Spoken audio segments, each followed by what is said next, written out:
예수님께서는 이 땅에 오셔서 우리처럼 많은 세월을 향유하지 않으셨습니다. 공생의 기간이 3년 반 정도 될 터인데, 그가 이룬 공생애의 삶의 내용을 보면 집중이라고 생각을 합니다. 얼마나 열심히 집중하여 사역을 이루셨는가 하는 것을 알 수 있습니다. 그래서 매우 바쁘게 그렇게 그 공생애를 감당하셨던 주님. 오늘 우리가 마가복음을 봅니다마는 3장 20절 앞으로 한번 넘어가 보시면 식사할 겨를도 없는지라 그렇게 표현을 하고 있습니다. 밥 먹을 새가 없었다라는 거죠. 똑같은 성경이지요. 풍랑이 일어서 모든 제자들이 아수라장이 되어버렸습니다. 그러는 와중에 주님이 그 배 고물에서 뭐 하신다? 주무신다. 어떤 사람은 참 주님 성격을 두고 뭐 같다라고 얘기하는지 모르겠습니다만 저는 그렇게 보여줘요. 얼마나 고나셨으면 그 흔들리는 배에서 그 하우성이 극성인 지옥과 같은 그러한 곳에서 주무실 수 있을까? 이때 당시에 서양의 유명한 화가들이 주님의 모습을 보십시오. 그냥 완전히 널브러져 있다라는 생각을 할 정도로 주님은 아주 바쁘게 그 공생애를 감당하셨습니다.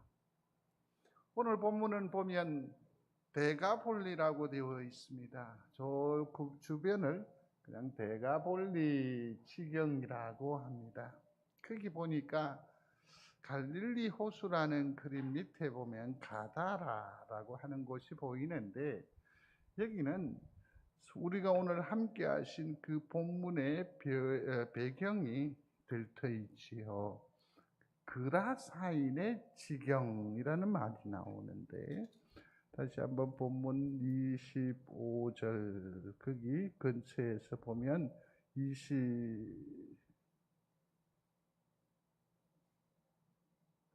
5장 첫 절을 보십시오. 예수께서 바다 건너편 그라사인의 지방에 이르러 그렇게 얘기합니다. 그러니까 저쯤에서 조금 더 올라오셔서 베세다 아래쪽에서 다시 배를 타고 어디로 건너가신 거냐면 가버나움이라는 곳이 보이지요? 예, 이 지경으로 옮겨 가셨습니다. 말씀을 전파하시기 위함이었습니다. 여기에는 회당이 있었습니다. 회당. 유대인들이 있는 곳에는 반드시 회당이 성립이 되지요. 이 회당에서는 예배할 뿐만 아니라 그 주변에 있는 공동체의 여러 가지 지도할 일, 교훈해야 할 일들을 나누는 곳이기도 하고, 또 심지어는 그들 중에 있는 문제를 해결하는 재판정이 되기도 합니다. 그래서 굳이 판사나 변호사나 이런 요건 없이 이 회당 안에 문제가 들어오면 그 문제를 판단하는 이가 하나님이시다. 그러므로 이 회당장에서의 일들은 참으로 어미로운 일이고 거룩한 일이고 예스러운 일이다라고 할 수 있습니다. 그 회당을 관리하는 회당장은 어쩌면 그 시대의 유대인이었겠지요. 많은 일을 교훈하고 또 그들의 생활을 판단하려고 하면 랍비 정도의 지적인 또 혹은 영적인 권위를 가졌음이 분명합니다. 또 그럼에도 불구하고 여기에 회당장으로 역사를 하려면 그 지역에 많은 영향력을 발휘하는 사람이 회당장이 되었을 것이니까 우리는 그를 지역의 뭐라고요? 유지라고 생각을 해 볼 수도 있을 것입니다. 동네 어른이지요. 어른이지요. 그에게 문제가 발생을 했습니다. 위태로운 겁니다. 위태로운 겁니다. 그런데 주님께서 이 소식을 듣고 회당장 야이로의 집으로 건너가시는 길에 이상한 손길이 와서 주님의 옷자락을 탁 잡게 됩니다. 잡았다 터치하게 된 거죠. 터치하게 된 거죠. 오늘 본문에서도 말합니다. 끼어든 여인이라고 했는데 가버나움의 회당장의 집의 일, 아이가 죽어가는 다급한 그 절박한 일에 이 여인이 끼어든 겁니다. 야이로의 입장에 있어서도 상당히 뭐할까? 괘씸하다, 아쉽지 않을까요? 제자들도 마찬가지일 것입니다. 그 여정이 참으로 길었으니까 최소한 회당장 야이로의 집에 들어서 예수 그리스도께서 어떤 역사를 이루고 나면 최소한의 어떤 예우는 글쎄요, 사람이니까 기대해 볼 수 있지 않을까요? 그런데 뭔가가 끼어들어 버렸습니다. 이 여인을 주목해 보니까 25절인데 한번 같이 읽어보겠습니다. 찾으셨습니까? 같이 하겠습니다. 시작. 그것도 몇 년 동안? 12년 동안이라고 했습니다. 단순히 요즘 시대의 현대의학으로 말할 때에 그냥 하혈증세다 이렇게 단순히 얘기할 성질이 아닙니다. 이때의 하혈증상은 천형입니다. 문둥병과 같은 천형입니다. 그리고 모든 병은, 모든 아픔은 어디에서 출발하는 겁니까? 범죄하면서 해석을 하거든요. 그래서 이 여인은 하나님으로부터 벌받은 여인이라는 거죠. 여기에서 많은 얘기들이 구성이 됩니다. 어쩌다가 저 지경이 되었을꼬? 어디서 무슨 짓을 하다가 저 따위에? 그러니 이 여인의 인생은 그 하혈과 함께 너무너무 괴로운 자리에 거하게 되는 겁니다. 거하게 되는 겁니다. 소위 말해서 카드라 통신이지요. 요즘으로 우리가 어른들이 주로 하는 그 얘기 가운데 노랑신문에서 나오는 얘기들로 인해서 뭡니까? 엄청나게 괴로워요. 요즘은 줄리라는 여인 아세요? 박혜준 교수님 모르세요? 어저께 백신을 맞아가 아직까지 정신이 없어가고 그런 거. 줄리를 모른다고? 카드라. 그래서 그 인생을 어떻게 해버려요? 그냥 죽여버려요. 그는 12년 동안 이 엄청난 시선과 이 아픔 가운데서 삶을 살아왔을 뿐만 아니라 그는 12년 동안 자기가 가지고 있는 모든 재화, 돈을 투자합니다. 이 병원도 찾아가 봤을 거고 저 사람도 찾아갔을 거고 다 애를 썼을 것입니다. 그래서 모든 것들이 다 탕진하였다라는 겁니다. 제가 그냥 지나는 말인데 그렇게 마음에 크게 두지는 마십시오. 50 50살이 되는 해에 하나님께로 먼저 간 목회자 동기가 있습니다. 변상수 목사님이라고 하는 분이십니다. 이분이 발병을 하고 난 뒤에 치료의 과정 한 1, 2년간에 이제 저희들에게 본격적으로 노출이 되어서 돌아보기도 하고 안타까워하기도 하고 그랬는데 그의 거실에 놓여 있는 약이 정말, 근데 거기에서 또 뭐냐면 어디에 있는 권사님이 어디에 좋다고 보내온 민들레 접에서부터 시작해서 방 전체에 다 있는 거예요. 그래서 저거 다 챙겨 먹나 그렇게 물었더니 한번 병원에 가서 야단을 맞았다는 거예요. 왜냐하면 목사님은 나중에 천국 가셔도 썩지를 않을 거예요. 온갖 몸에 좋다는 것은 뭡니까?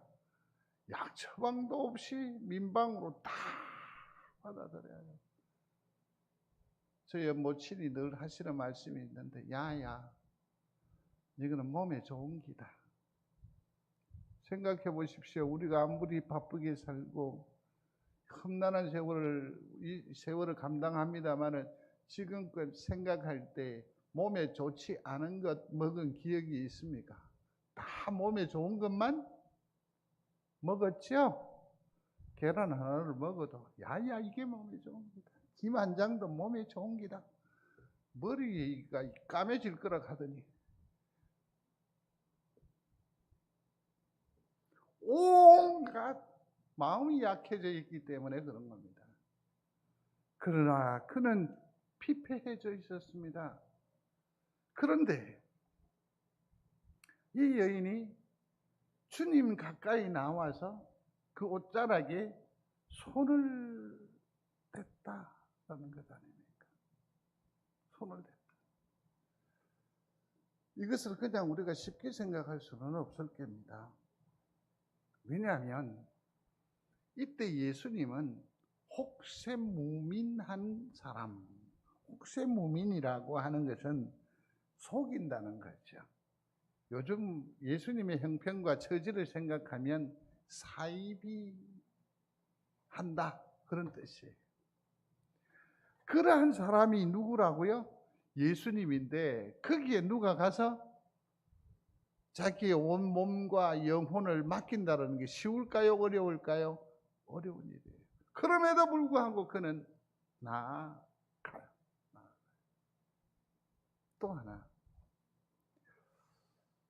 예수님의 옷이 효염이 있다고 생각을 하십니까? 그러면 어찌든지 예를 써서 예수님의 옷자락을 요만큼이라도 뭐 하나 좀 잘라와서 한국 교회에 들여 놓으면 이건 뭐 그냥 끝나는 것 아니에요? 다 낫잖아요. 다 낫죠. 예수님의 옷에 무슨 효염이 있을까? 저는 아니라고 생각을 합니다. 아니라고 생각을 합니다. 그러나 이 여인은 그 손에 손을 대면 나을 것이라고 하는 뭡니까? 믿음이 있었다라고 했어요. 나중에 34절로 넘어가 보면 주님께서 말씀하실 때 따라 내 뭐가? 믿음이 너를 구원하였다라고 말해요. 그래서 여기서 말하는 주님의 옷은 아주 소소한 겁니다. 우리 가운데에 덜풀일 수도 있고 또 청명한 하늘일 수도 있습니다. 일전에도 한번 말씀을 드렸습니다마는 운동을 마쳐서 하는 중이었습니다. 너무 막 격렬하게 땀을 흘려놓으니까 정신이 하나도 없어요. 그래서 베란다에 이렇게 체육관 베란다에 이렇게 나가면 햇살을 쬐어가지고 그 바닥이 온돌처럼 돼 있어요. 그래서 거기 이렇게 누워서 발을 이렇게 들고 있으면 조금 피로가 가고 마음에 심장이 진정이 되거든요. 근데 눈이 가는 곳이 있는데 하늘이에요. 요 근간에 하늘 보신 적이 있습니까? 폭염이 있고 난 뒤에 너무 괴롭고 힘든데 해질녘에 꼭 하늘을 보시기 바랍니다. 먼 노을이 어떻게 그렇게 고울 수 있을까? 우리는 동해안 쪽에 있기 때문에 노을에 배고픈 사람들이잖아요. 근데 요즘은요, 저녁 7시 반 이후에 하늘을 보십시오. 그 노을이 정말 좋습니다. 제송동 쪽에는 노을이 정말 좋겠네요. 전에도 좋은 건 있거든. 너무너무 좋아요. 하늘이 주님의 옷자락일 수 있어요. 왜냐하면 그걸 통해서 내가 치유함을 받고 내가 기분이 전환이 되어지고 내 기력이 회복되는 은혜가 있으면 그게 주님의 옷자락이에요. 요즘 송정제일교회가 얼마나 큰지 너무너무 큰 교회라는 것을 요즘 절박하게 느낍니다. 하루 종일 이렇게 머물러 있어 보면 얼마나 행복한지 모릅니다. 그래서 여기 안에 머물러 있으면 두벅두벅 이곳저곳 돌아다니면 세상 편합니다. 하나님께서 주시는 평안이 어떤 것인가 하는 것을 만끽합니다. 저는 그렇게 믿습니다. 송정제일교회가 주님의 옷자락임을 믿습니다. 여러분들도 주님의 전에 나아올 때에 이러한 감정과 이러한 예수의 옷자락의 경험을 하는 영육이 살아 꿈틀거리는 성도가 되시기를 주의 이름으로 축원합니다. 그는 왜 이러한 의식, 생각, 그래서 믿음으로 발전할 수 있었느냐 하면 소문을 들었다라는 것 아닙니까? 소문을 들었어요. 그 소문이라는 것은 무엇입니까? 오늘 이 얘기 앞쪽에 나타나요. 군대 귀신 들린 사람을 고치시는 주님의 역사를 기록하고 있습니다. 자, 그러면 이 여인이 그 소리를 듣지 않았겠습니까? 그런데 주님의 이 역사를 그는 풍문으로 들었소라고 말하지 않고 카드라 통신으로 여기지 아니하고 그것을 진실하게 바라보는 겁니다. 중심으로 바라보는 겁니다. 그렇게 해서 그것이 모든 사물이나 모든 사건들을 진실하게 바라보면 그게 어디로 나아가는 발판이 되느냐 하면 믿음으로 나아가는 발판이 되지요. 그래서 그는 마음에 내가 주님의 옷자락이라도 만지면 나음을 입을 것 같다. 사랑하는 성도 여러분, 주님의 옷이 어떤 큰 의학적인 능력이 아니라는 걸 이미 말씀을 드렸습니다. 그럼에도 불구하고 성경은 이 끼어든 여인은 손만 대기만 하면 낫게 될 것이라고 얘기를 해요. 근데 이것을 유치하다라고 말하면 안 돼요. 이건 뭐라고 하느냐면 신앙이라고 하는 거죠. 예컨대 물리학이나 생물학이나 의학도 다 그걸로 설명이 되는 게 아니에요. 세상에. 한 가지 예를 들어 보겠습니다. 코로나 바이러스의 백신을 맞으면 또 1, 2차 다 맞추면 80% 많게는 90%까지 뭐한다? 항체가 생겨난다 그래요. 그런데 여러분 조금 긍정적으로 보면 그렇지만 부정적으로 보면 10% 내지 20%는 백신을 맞아도 뭐한다? 걸릴 수 있어요. 그래서 요즘 돌파 감염 이러는데 그거는 의학계에도 그렇게 생각하는 거예요. 그러니까 모든 과학적인 이것으로 판단할 수는 근거할 수는 없어요. 하나님께서 우리의 생에 같이하여 주셨음을 믿으시면 아멘. 근데 그걸 여러분들이 과학적으로 증명해 보이겠습니까? 그건 하나님의 일이 아니지요. 설명이 될 수 있다라고 한다면 그건 신앙이 아니지요. 내가 자빠졌는데 내가 일어날 수 있었던 것은 내 근육에 힘이 아직 남아 있었고, 다음에 또 그 상처가 아물 수 있었던 것은 좋은 의사를 이렇게 잘 조정을 해서 그 약 덕분이라고 그렇게 말하는 게 맞아요. 그러나 신앙적 판단은 그렇지 않습니다. 내가 자빠졌더니 하나님께서 좋은 사람을 만나게 하시고 그로 하여금 좋은 처방을 주시고 그러므로 내가 효염 있게 해주셨다. 이렇게 말하는 거거든요. 근데 이게 의학적으로는 기준이 될 수 없어요. 그러므로 이 여인은 소문을 뭐로 성화시켰다? 믿음으로 성화시킨 거예요. 사랑하는 성도 여러분, 예수에 관한 소리를 듣거든 믿는 여러분들이 되시기를 충심으로 소원합니다. 이는 내가 그의 옷에만 손을 대어도 구원을 받으리라 생각하멜라라. 이 생각을 주님은 뭐라고 해석하시죠? 믿음이라고 얘기합니다. 믿음이라고. 이런 믿음의 진보가 우리 가운데 있게 되기를 주의 이름으로 축원합니다. 그런데 여기 보면 29절입니다. 다 같이 찾으셨으면 같이 읽겠습니다. 29절입니다. 함께 합니다. 이에 그의 출루 근원이 고온 마름에 병이 나은 줄을 몸에 깨달으니라. 아멘. 낫게 되었다. 병이 나은 줄 몸에 깨달았다라고 말할 수 있습니다.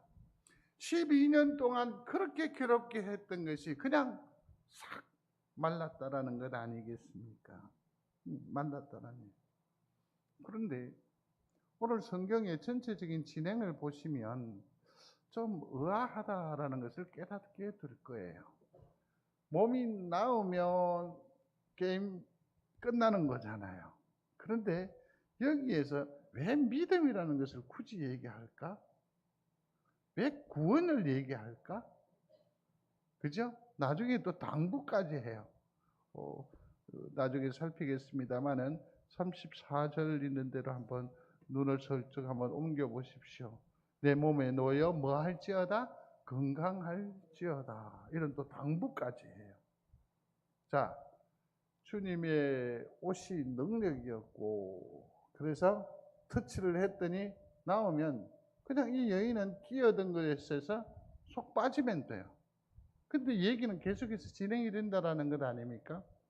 이 여인이 뭐라고 얘기를 하는지를 우리는 한번 주목해 보면서 살펴봐야 돼요.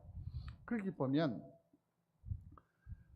사실을 거기 보니까 뭐라고 되어 있습니까? 뒤로 넘어가 보시면 병이 나은 줄을 몸에 뭐 했다? 깨달았다라고 했어요. 깨달았다. 병이 나은 줄이라고 한 용어는 팩트라는 거죠. 뭡니까? 사실이에요. 그러므로 이 여인이 몸이 나았음을 믿는 여러분들이 되시기를 바랍니다. 근데 몸이 낫는 여기서 그치는 게 아니라는 거죠. 여기서 말하는 그 나은 줄을 하는 그 팩트, 사실은 무슨 말과 신약에서 똑같이 쓰이느냐면 이 말과 똑같이 써요. 읽겠습니다. 나는 길이요 진리요 생명이니 그랬는데 여기에서 이 사실이란 말이 무슨 말하고 똑같이 쓰인다고요? 진리. 뭐라고요? 진리예요. 퀴즈입니다. 진리는 무엇입니까? 다시. 진리는 무엇입니까? 잘 생각이 안 나십니까? 나는 길이요. 다시 여쭐게요. 아까 거는 편집하겠습니다. 진리는 무엇입니까? 할렐루야. 몸의 나음을 통해서 이 여인이 가진 최상의 감동은 예수 그리스도가 하나님이시라는 것을 알게 되었습니다. 내가 몸이 났습니다. 내가 처지가 나았습니다. 내 호주머니가 채워집니다. 기회를 부여받습니다. 그걸로 끝나면 안 돼요. 거기에서 누가 역사하신 하나님의 역사하심을 모르면 안 돼요. 그걸 통해서 누구가 내 삶을 통해서 드러나야 돼? 예수 그리스도가 드러나야 돼요. 자, 사실은 나사로가 살리움을 받은 줄로 믿습니다. 근데 나사로는 나중에 어떻게 됐죠? 죽었어요. 그러므로 일시적인 이 불편이 해소되는 것, 병에서 나음을 얻는 것보다 훨씬 더한 유익이 우리 가운데에 있어요. 이 여인은 그것을 지금 계속해서 쫓아가고 있다는 거죠. 당신이야말로 저에게 참된 생명을 주시는 진리이십니다. 이 고백이 우리의 고백이 되기를 주의 이름으로 축원합니다. 근데 주님이 참 오늘 여기에서 따라라고 말합니다. 뭐라고요? 끼어든 여인이에요. 따라. 다시 들어보십시오. 뭐라고 한다고요? 따라. 하예나는 천박한, 다시 들어보세요. 따라. 모든 사람들이 상종하기를 거절하는, 싫어하는, 오히려 이 여인이 우리 울타리 안으로 들어오면 내가 눈치 보이는 그러한 여인이 누구라고요? 이 여인인데 주님이 뭐라고 하신다고요? 따라. 또 들어보세요. 따라. 이 따라라고 하는 이 말은 이 말이에요. 놀라지 마십시오. 뭡니까? 하나님의 딸이라는 말이에요. 한번 소리하십시오. 하나님의 딸. 한번 하늘을 향해서 여쭤보십시오. 하나님, 저는 하나님의 딸인가요? 물어보십시오. 우리 옆에 있는 성도들은 다 하나님의 딸이요 하나님의 아들임을 믿습니다. 우리를 그렇게 불러주신다라는 거죠. 우리를 성가신 존재가 아니라 우리는 끼어든 인생이 아니라 하나님의 교회의 뭐 어떤 역사의 소모품이 아니라 우리는 하나님의 딸이요 하나님의 아들이라는 거죠. 이렇게 불러주시는 거죠. 세상 사람들은 편견을 가지고 판단합니다. 그렇지만 예수 그리스도는 나를 이렇게 존중하신다라는 것 아닙니까? 오늘 아침에 묵상 가운데에서도 여러분 확인하셨습니까? 이사야 선지자 하나님의 종은 고난을 당합니다. 그러나 고난 당하는 그 종을 하나님은 어떻게 하신다고요? 존중하신단 말이에요. 이 험악한 세상을 우리가 애써 감당하는데 하나님은 우리의 마음을 아신다. 아멘. 예, 우리 인생을 존중한다는 거예요. 우리의 선택을 하나님은 기뻐하신다라는 거죠. 우리는 판단해요. 네가 잘못했다. 그 기준이 누구 기준이에요? 죄송합니다. 내 기준이에요.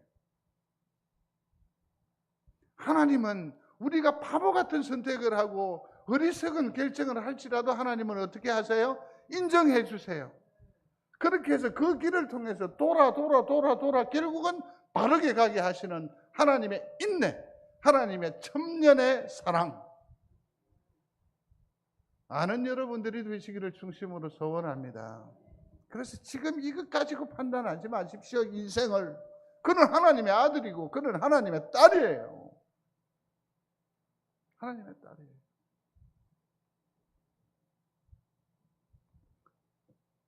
주님이 우리에게 주시는 놀라운 부름이 있습니다. 그게 뭡니까? 따라.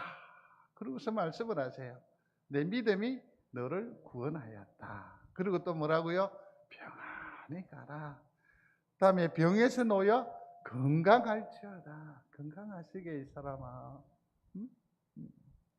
참으로 얼마나 귀한 일인지 모릅니다. 그 중에서 내 믿음이 너를 구원하였다라고 했는데 이 말은 뭘 말한다고요? 읽어보십시오. 시작. 예수 그리스도를 통째로 믿는 여러분들이 되시기를 바랍니다. 통째로 믿는 여러분들. 또 한 걸음 더 나아가면 이 말의 의미는 뭐냐면 제발 믿으라. 한 가지 더 의미가 있는데요. 충격적인 말인데 지금 믿으라. 이러한 믿음이 살아 꿈틀거리는 믿음에 우리 식구들이 다 되시기를 주의 이름으로 축원합니다. 또 평안이라고 했어요. 평안이라고 했단 말이에요. 이 평안이 참 귀합니다. 참 평안이 귀합니다. 주님께서 말씀하시는 그것을 신학적으로 표현을 하면 휘파게 에이레넨이라는 말입니다. 여기서 에이레넨이라는 말은 히브리어로 말을 바꾸면 여러분들도 아시는 말이에요. 히브리어로 바꾸면 뭘까? 힌트가 아까 뭐였죠? 평안이라고 했잖아요. 그죠? 그랬으니까 여기서 에이레넨이라고 하는 말은 이 말이에요. 샬롬. 한번 소리해 보십시오. 샬롬. 목사가 성도 여러분들을 얼마나 사랑하는지 아십니까? 너무너무 바빠 죽겠는데, 너무너무 일이 많은데, 그래서 영상을 올리면 한 번이라도 그림을 두세 번만 보시면 에이레넨이 뭔데요? 라고 하면 자신만만하게 샬롬이라고 말하실 수 있단 말이에요. 그거 약속을 지키려고 시계를 보고 날짜를 보고 막 애쓰는데 아무도 안 보면 제가 삐져서 다음 주부터 안 보낼 수도 있어요. 치료받았다 이 말은 뭡니까? 샬롬을 덧입었다. 그 인생이 뭐 해졌다? 평화해졌다. 저는 믿음의 진보라는 것을 이렇게 해석하고 싶습니다. 성도 여러분 잘 보십시오. 건강한 것들이 뭐 하죠? 죄를 지어. 맞죠? 돈 많은 것들이 죄송합니다. 용서하시고 들으십시오. 계집질하고 다녀. 마약하고 빠져 살아. 가난한 사람, 힘든 사람, 숨쉬기 어려운 우리 인생에 있어서는 그러한 것들이 없어.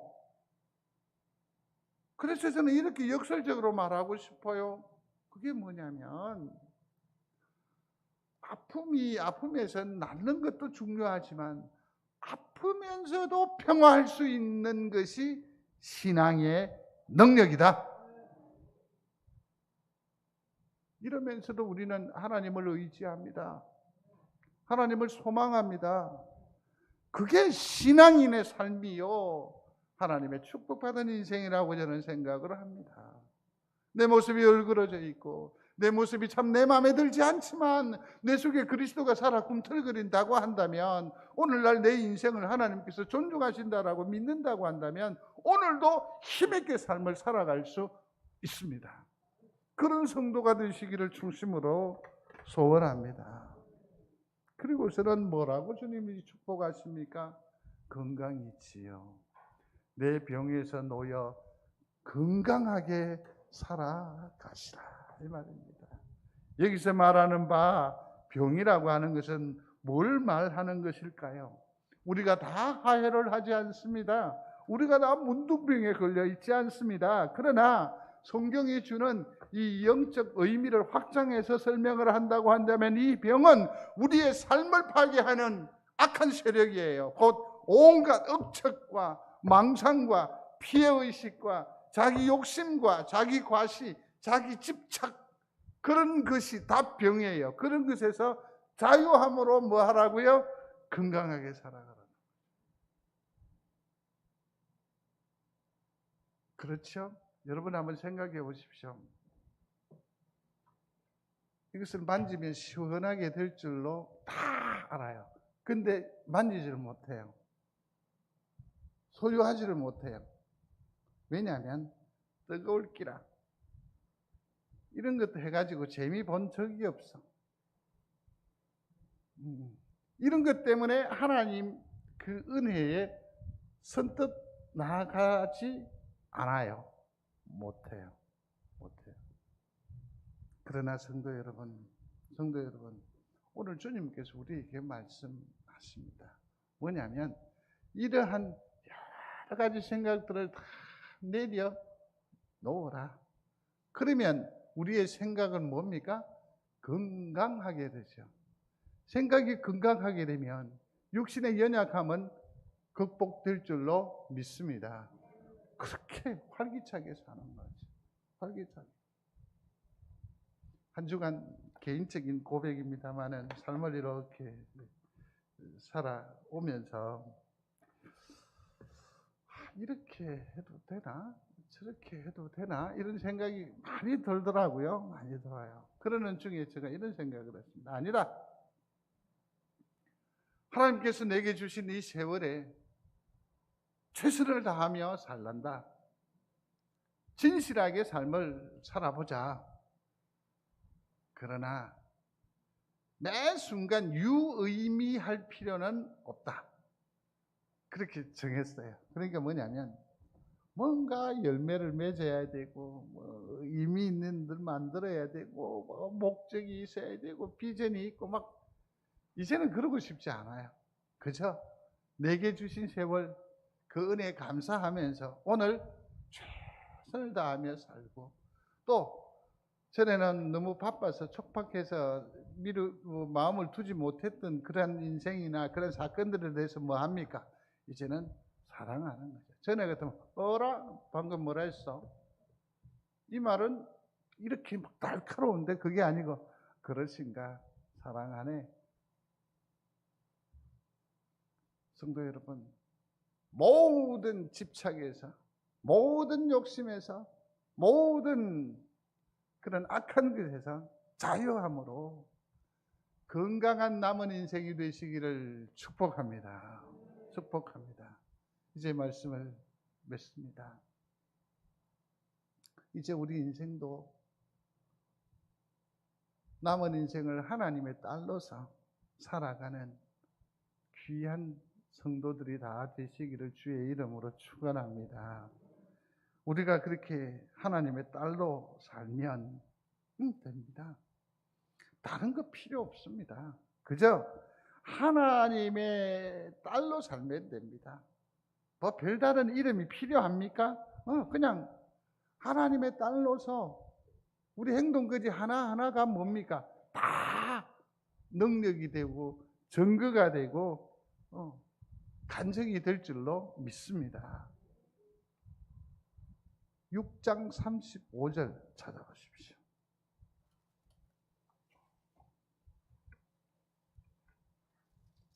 6장 35절 찾으셨습니까? 죄송합니다. 6장 56절이죠. 6장 56절입니다. 여기 표시가 잘못했네요. 제가. 56절 찾으셨습니까? 같이 읽겠습니다. 아무데나 예수께서 들어가시는 지방이나 도시나 마을에서 병자를 시장에 두고 예수께 그의 옷가에라도 손을 대게 하시기를 간구하니 손을 대는 자는 다 아멘. 하나님의 딸로 살면 돼요. 그 이름 가지고 가서 하면 내 행동거지 하나하나가 뭐가 됩니까? 능력이 되고 증거가 되고, 그걸 통해서 모든 사람들이 누구를 봅니까? 예수를 봐요. 나를 하나님의 딸로 사는 신실한 삶을 통해서 그들이 누구를 만납니까? 하나님을 만나요. 성도 여러분, 남은 생을 하나님의 딸로 살아가시기를 주의 이름으로 축원합니다. 아버지 하나님, 나를 아들이라 하시니 감사합니다. 하나님, 민망하기도 나를 딸이라 하시니 고맙습니다. 하나님의 아들로, 하나님의 딸로 그저 내게 주어진 세월 신실하게 최선을 다하여 사랑하며 살게 하여 주옵소서. 하나님의 위로하심이 충만케 될 줄로 믿습니다. 예수님의 이름으로 감사 기도 드리옵나이다. 아멘.